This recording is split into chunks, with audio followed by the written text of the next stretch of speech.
Hi, good afternoon. There's been a lot of talk about enlightenment, and people have all kinds of different ideas what enlightenment means.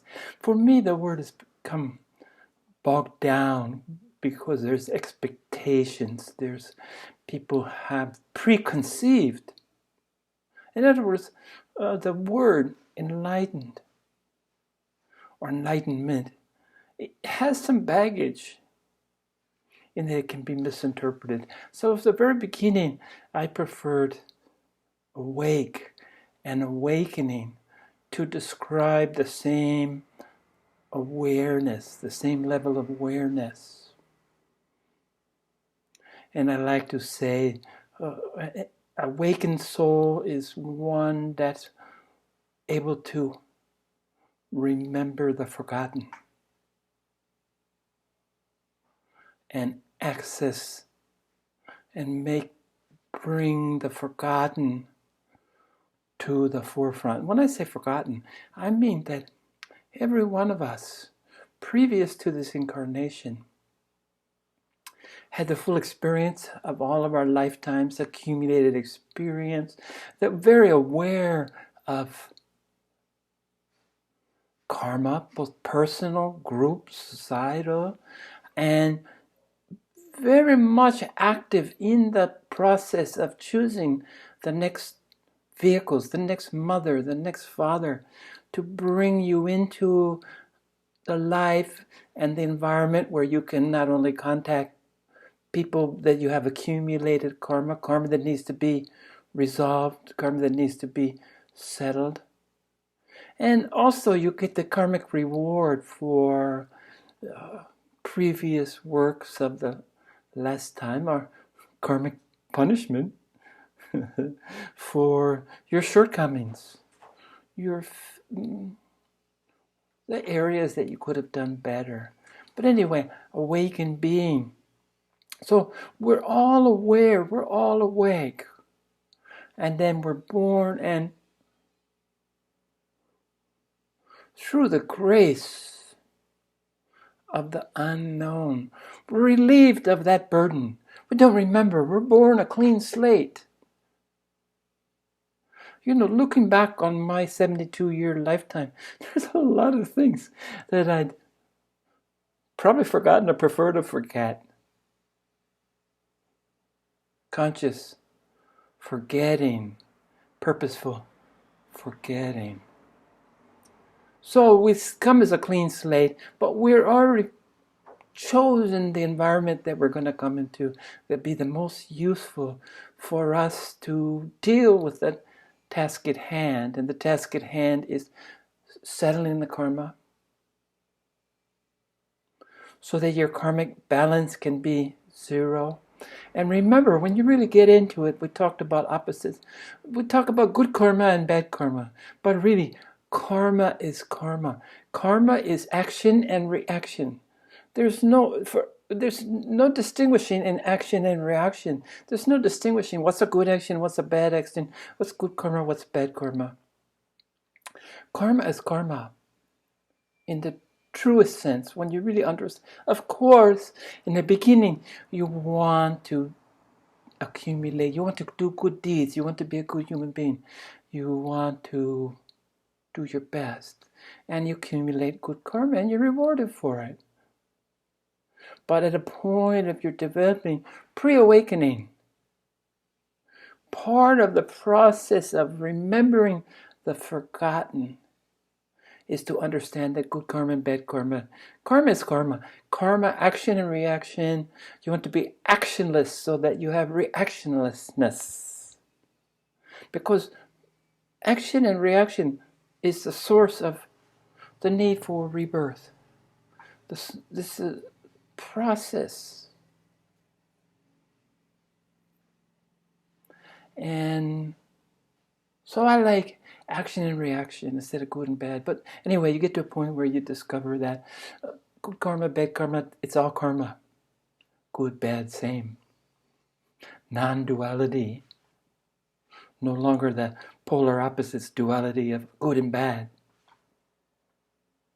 it's all restrictive in the sense that its accumulation will be counterproductive if your goal is to wake up. If you want to just come back in a comfortable life, yeah, accumulate that good karma. Do good deeds. Without expectations is the key. And it sounds like, well, good karma come better lifetime. It sounds like that's loaded with conditions, preconceptions. But anyway, you get so that you want to learn how to dispose of your karma.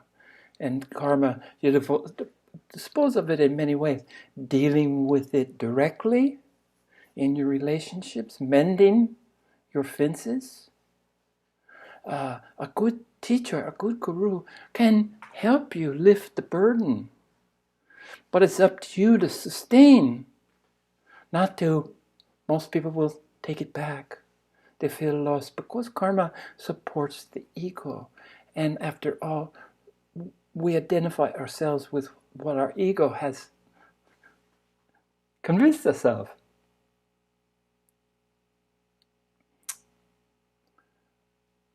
So get to this place.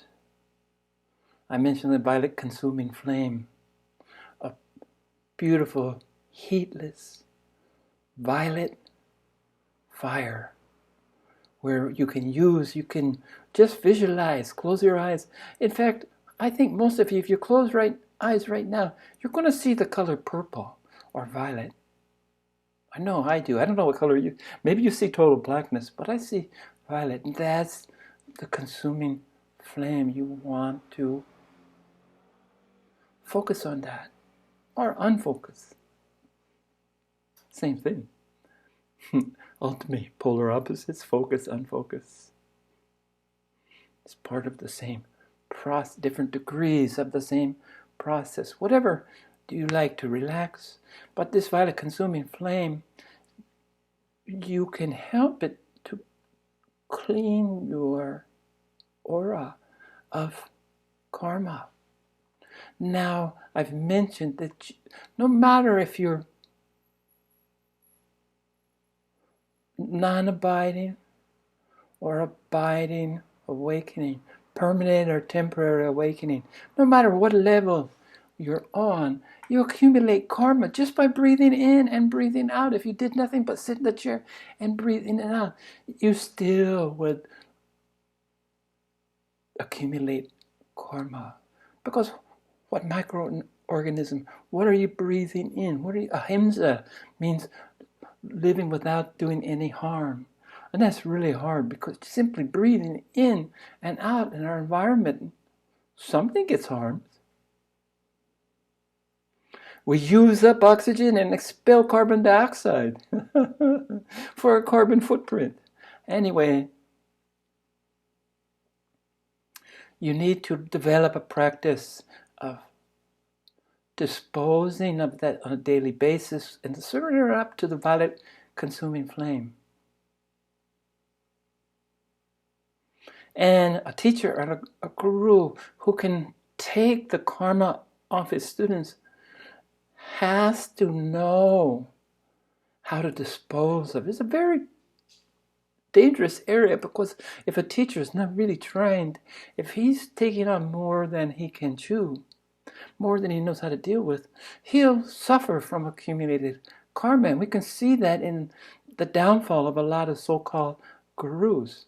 They either surrender to temptation, whatever that temptation might be, power, the spiritual ego, the development of a spiritual ego, which enhances, encourages you to feel special and extraordinary and beyond the pale. You're not limited with the same constraints that lesser beings are. So this is what the spiritual ego will tell you. And I've seen downfalls, and all of us have, and remain to doubt, to remain suspect, to watch your teacher, to just don't blindly follow, blindly accept, question, watch, observe, witness, and ask your heart is the real litmus test. Does this ring true? Because what rings true for one person might not ring true for this. It's the same truth, but the presentation is unique and individualized. And you have to find compatible. Just like they tell me that the psychiatrists and the patients, they have to have some synchronicity. You have to choose your therapist carefully because it's got to be your kind of crazy so that there's a connection. If you're a total different crazy, he can't help you. But if you're crazy in the realms that he's experiencing or she's experiencing firsthand and it dealt with in their life, well, there you go. Bob's your uncle. As my brother always says, Bob's your uncle, and I always say, Alice is your auntie. What it means, there you go. So, recently, I touched on it briefly that don't go searching for a teacher, especially in this stage of internet. Sample. Go out there. I've mentioned two, and I'll mention it again. Adyashanti and Sadhguru. Adyashanti and Sadhguru. Two that have been very helpful, very useful for me. And go look, go sample. Someone just introduced me to Shakti Gawain. Somebody that's my age that came from California, went to Hawaii just like I did. She passed away 2 years ago, and she talks a lot about positive thinking, creating. To think is to create. And much the Napoleon Hill, Andrew Carnegie, positive thinking tradition that teaches you the law of abundance, the law of tenfold return, that what you want, you give. As I always taught my university students, if you want love, you give love, you're loving. If you want respect, you're respectful. If you want money, you give money. Now, this is the toughest one. Teacher, how can I give money and get money? It's the law of the tenfold. It's the way the universe works. And all of this is well and fine. And I was into this 40 years ago. But for me, it was a stepping stone. I first got disenfranchised because people's concept of rich is money. And I was always thinking richness is richness of soul, richness of spirit, richness of love, richness of peace, richness of joy. And I found other ways, deeper meditation. Going into my meditation led me. But it's a good starting place, and certainly 100% helpful and authentic. The law of tenfold return. To think is to create. Definitely. If you can imagine it, it can be so. All these, I just met Peter at Adherent. He's really into this the power of positive thinking. And it was real fun. Good energy he has. Good energy. And hopefully he said he would share this with some friends. And so that's a shout out to Peter. And you know him by his 15 character Chinese name. Truly amazing character who is 100% well-meaning, motivated.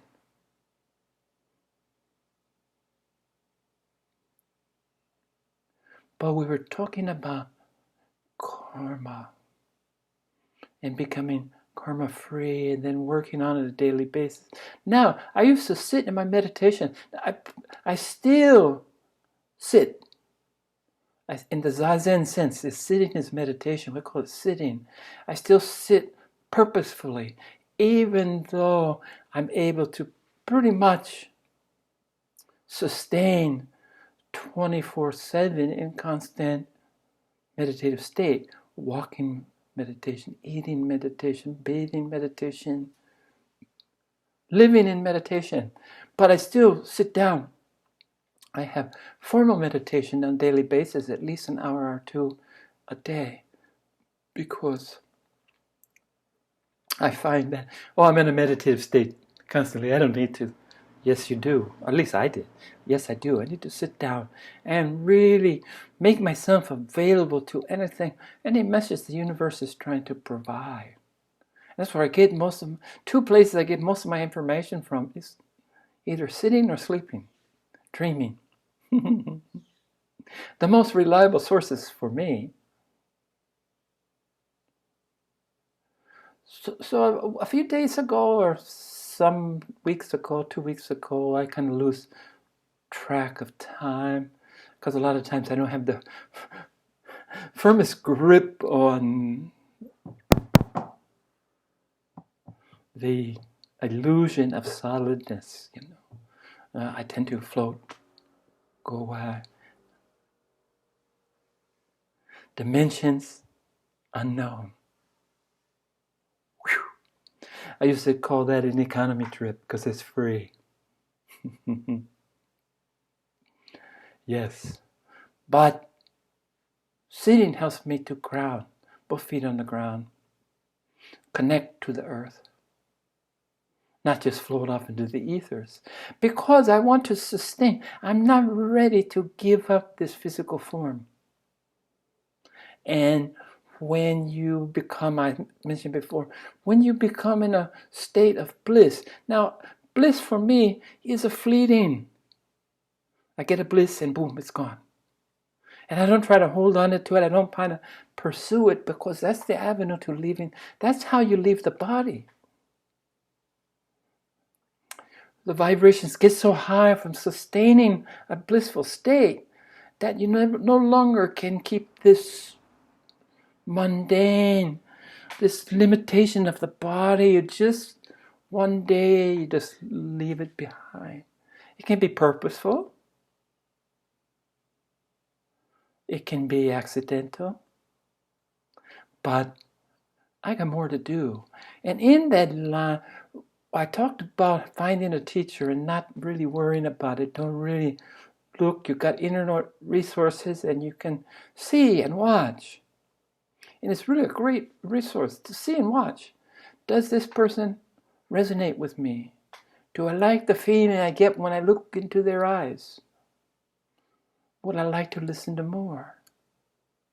Would I consider becoming a follower? But anyway, the old adage, when the student is ready, the teacher appears. And recently I've been going through this, which I'll be talking about more and more in these videos, is this kind of reversal of that. When the teacher is ready, the students will appear. And I'm ready to assume my teacherhood, to make my message available to anyone that's interested. Before I was really kept things to myself, kind of a low profile guy. And I still want to maintain that's why I love this. Nobody's here except two cats and myself. And I'm looking at a screen I'm imagining you out there, whether you're there or not. Hello, I see you in my imagination. But this is a freedom. It's an anonymity. I'll tell you, I'm in Jian, part of Hualien Township, on the east coast, about halfway down the east coast of the island of Taiwan. But most of you, unless you're here, it doesn't help you much. But I'm getting in the process of converting my garage, a nice covered garage. I'm going to convert it to my first place to make available that people could join me for meditation. And it's a work in progress. There's things to do. I've got some ideas. I'm working on it.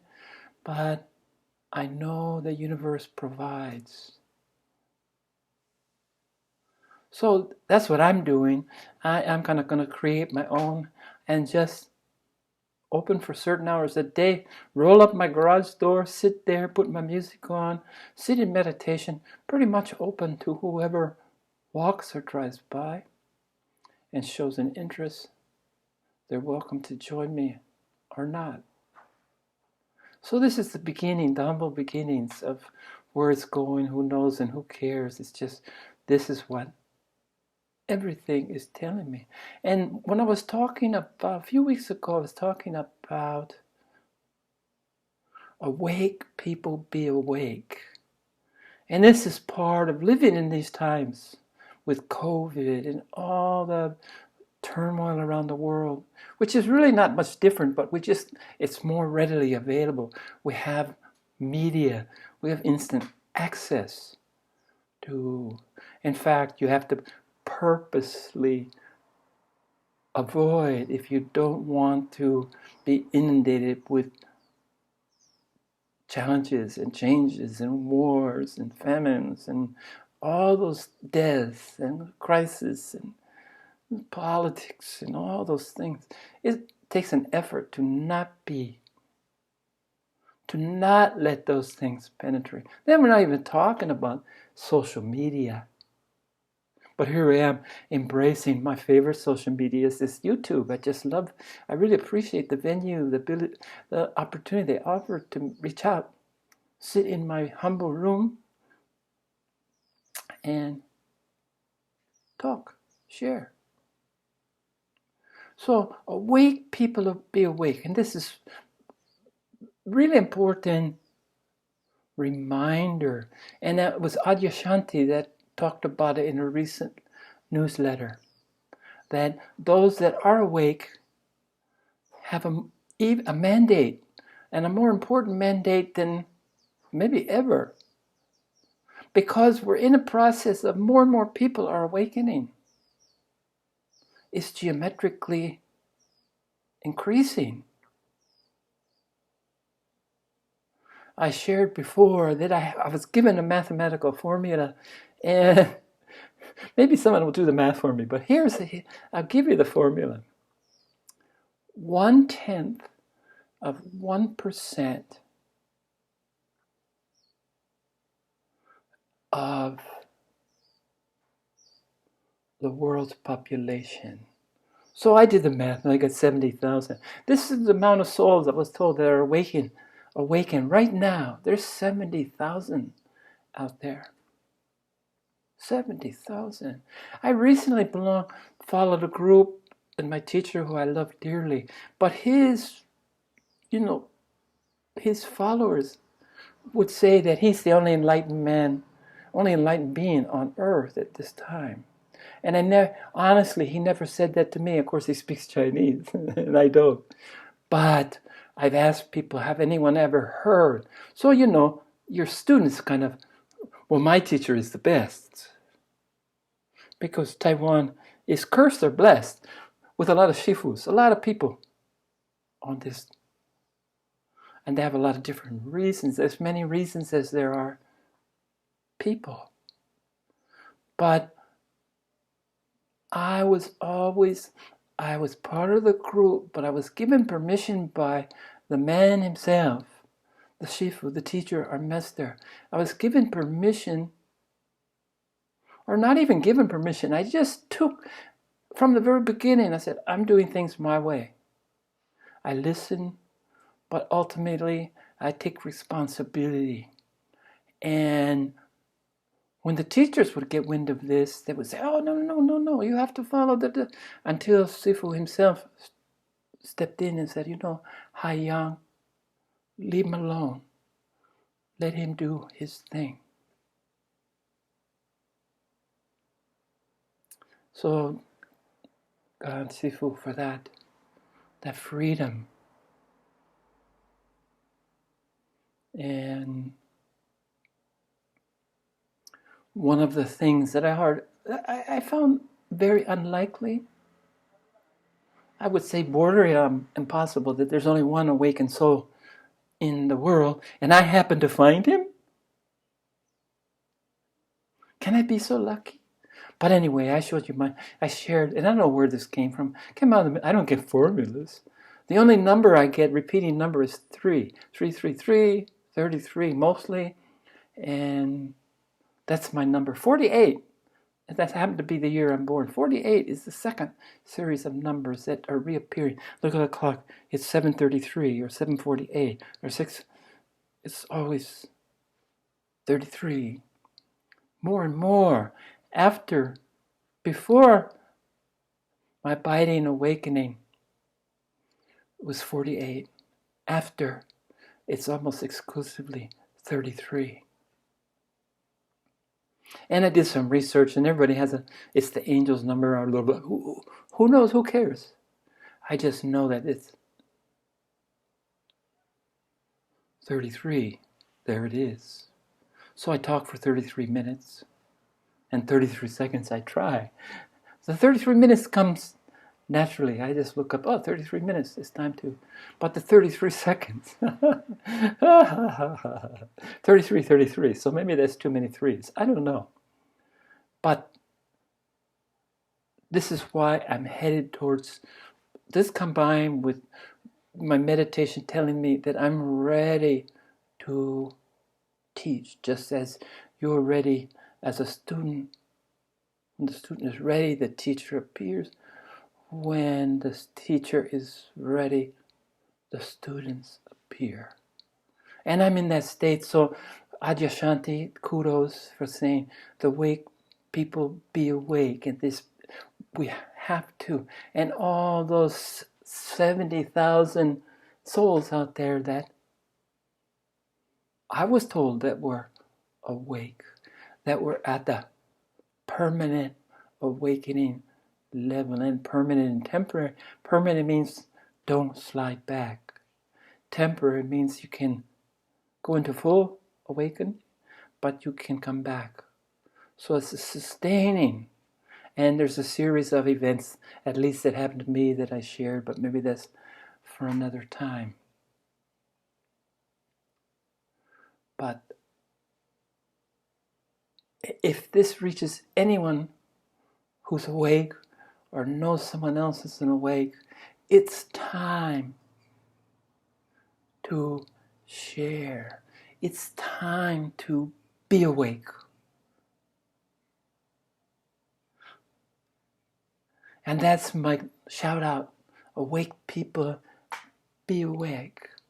And part of being awake, at least as I see it, is willingness to share. There's a lot of people, a lot of the 70,000 prefer anonymity, or anonymity is the path that was given or they chose. And I was on this path for a long time. There's a safety in anonymity.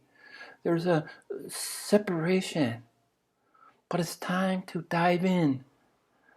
Get your hands dirty. And then teach others. Suggest. Be an example to others of how we can clean our dirty hands. How we can participate fully in this circus, this show, this entertainment, this movie.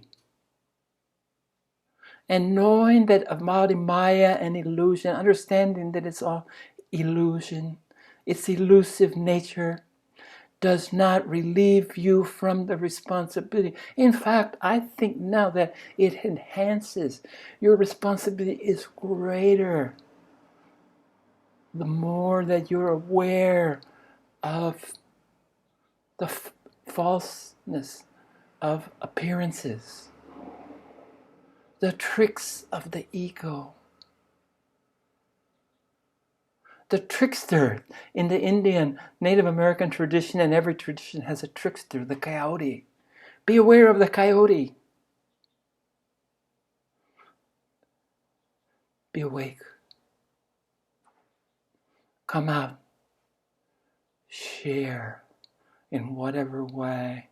And this is where I am.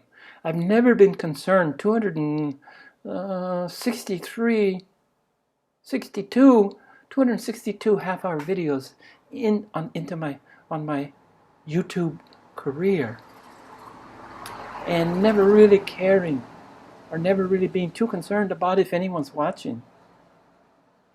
Just looking at it, this is a documentation. It still is. This is a documentation that I can have and share and benefit from. I can look back, and I just was looking at my first January 18th, 2018. I just went back and looked at it and pleasantly surprised with the continuity. Doesn't mean there wasn't growth. But I didn't start this until the universe told me that, guided me. This is the step to take. So those 70,000, and maybe somebody, maybe you know one of those 70,000, and maybe go seek them out. Maybe they're shy. Go seek them out. Go listen to them. Go watch them. Doubt, first and foremost. But see if they resonate. See if you connect. Because exponentially, more people are awakening. So in the times of crisis, this is part of the end game, I think, end of, the virus, I believe, is the end. It's the new normal. It's end of life as we knew it previously. And this is just the beginning. This natural descent. Well, I don't want to go on with the negative things, because along with the negative things is the positive growth. We need more and more of you to awaken. We need more and more of you to share, more and more of you to love, more and more to share your joy. And sharing my joy. The last video I did, I talked about Malcolm X, one of my heroes. And he said, I paraphrase, I said, by any means possible, which I like. But he said, by any means necessary. So I go back and I listen. I want to correct the glaring mistakes that I catch. He said, by any means necessary. But I think it was a happy serendipity, a happy consequence, a happy event that I said, by any means possible. Because within the realms of possibility, not only live the probable, but equally the improbable.